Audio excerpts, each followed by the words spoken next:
और चेन्नई से आदित्य श्रीवास्तव हमारे सहयोगी जुड़ रहे हैं। आदित्य का रुख करते हैं। Aditya, good morning. और क्योंकि काफी महत्वपूर्ण है, किन किन बातों पर सबसे ज्यादा फोकस रहने वाला है शिक्षा के अलावा?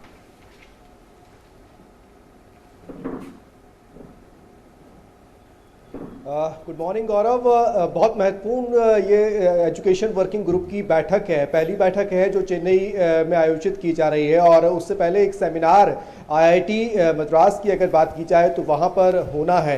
ये एक प्लेटफॉर्म होगा तमाम G20 देशों के लिए अपने एजुकेशन सेक्टर्स में किए जा रहे नवाचारों को एक्सचेंज करने का, उनको आपस में बातचीत करने का, और डिजिटल तकनीक का इस्तेमाल किस तरीके से शिक्षा क्षेत्र को समावेशी बनाने में, सुलभ बनाने में, न्याय संगत बनाने में हो सकता है।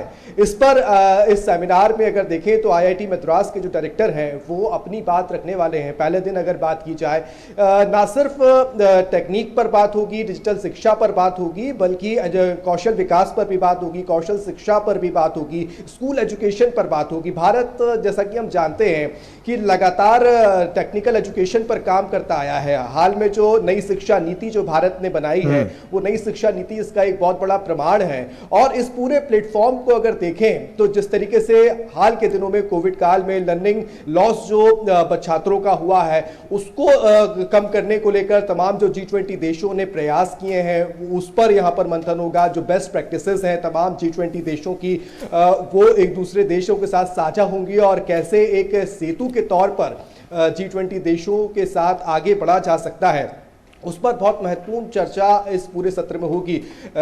अगर देखा जाए तो कौशल शिक्षा के जो सचिव हैं भारत सरकार के, वो भी इस सत्र में शामिल होंगे आज, अगर सेमिनार की अगर बात की जाए। और किस तरीके से सुलभ और न्याय संगत तरीके से शिक्षा व्यवस्था को, चाहे वो स्कूल से लेकर टेक्निकल एजुकेशन की बात की जाए, कॉलेज स्तर तक की बात की जाए, तो उसको बनाया जा सकता है, इस पर वो अपने विचार रखेंगे। कई सारे डेलीगेट्स अलग अलग देशों से, इस G20 देशों से शामिल हो रहे हैं। कई ऐसी संस्थाएं भी जो है, अंतर्राष्ट्रीय संस्थाएं जो है, जो शिक्षा क्षेत्र में बहुत महत्वपूर्ण रोल अदा करती हैं, वो भी यहाँ पर है। आईआईटी मद्रास का इतिहास बहुत समृद्ध है। रिसर्च के मामले में अगर देखें तो आईआईटी मद्रास दुनिया भर में अपनी एक अलग पहचान रखता है। लिहाजा कैसे नई रिसर्च के साथ, कैसे नई टेक्निक के साथ आगे बढ़ना है अब एजुकेशन सेक्टर को लेकर, इस पर एक बहुत बड़ा मंथन जो है, चिंतन जो है, वो इस G20 सेमिनार में आज आईआईटी मद्रास में देखने को मिल सकता है। गौरव, साथ ही आदित्य, हमने देखा था कि कोविड काल में सबसे ज्यादा अगर कुछ जो बदला था वो था शिक्षा का पूरा जो सेक्टर है, उसमें आमूलचूल परिवर्तन किया गया क्योंकि डिजिटल मोड में आ गया। लेकिन अब हाइब्रिड तौर पर किस तरह से इसे आगे लेकर जाया जाएगा, उस लिहाज से भी आज की ये बैठक काफी अहम।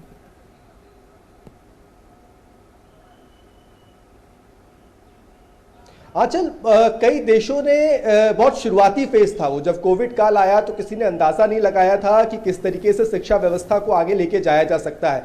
सबने कई प्रयोग किए, चाहे वो डिजिटल क्षेत्र में करें, चाहे ई लर्निंग के क्षेत्र में करें। कई सारे प्रयोग अलग अलग देशों ने किए हैं और उन देशों के अलग अलग प्रयोगों को, अलग अलग बेस्ट प्रैक्टिसेस को जो है एक साथ एक मंच पर लाने का एक बहुत बड़ा प्रयास है। हाइब्रिड की तरफ हम बढ़ रहे हैं और भारत जिस तरीके से वसुधैव कुटुंबकम की बात करता है ना, अगर भारत ने अगर कोई अच्छे प्रयास किए हैं तो वो क्यों ना दूसरे देशों तक भी पहुंचे, और अगर कोई दूसरे देशों ने अगर कोई अच्छे प्रयास किए हैं तो वो क्यों ना भारत तक पहुंचे।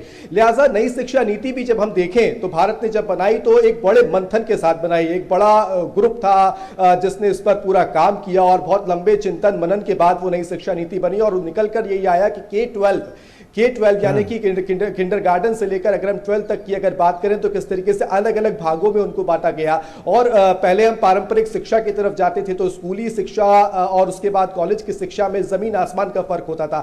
लेकिन क्यों ना स्कूली शिक्षा के साथ साथ कौशल शिक्षा पर ध्यान दिया जाए, कौशल विकास की जो नेतृत्व क्षमता है वो डेवलप की जाए बच्चों के अंदर। कहीं ना कहीं इस पर भारत भी लगातार काम करता आया है और ये एक मंच होगा भारत के लिए भी अगर देखा जाए हाइब्रिड की तरफ और डिजिटल एजुकेशन की तरफ भारत जिस तरीके से आगे बढ़ रहा है वो G20 देशों के साथ वो साझा करे। ऐसे में कई देश ऐसे थे जिन्होंने अपनी एजुकेशन पॉलिसी को भी चेंज किया था, कई देश ऐसे थे जिन्होंने अपने एजुकेशन टेक्निक को चेंज किया था।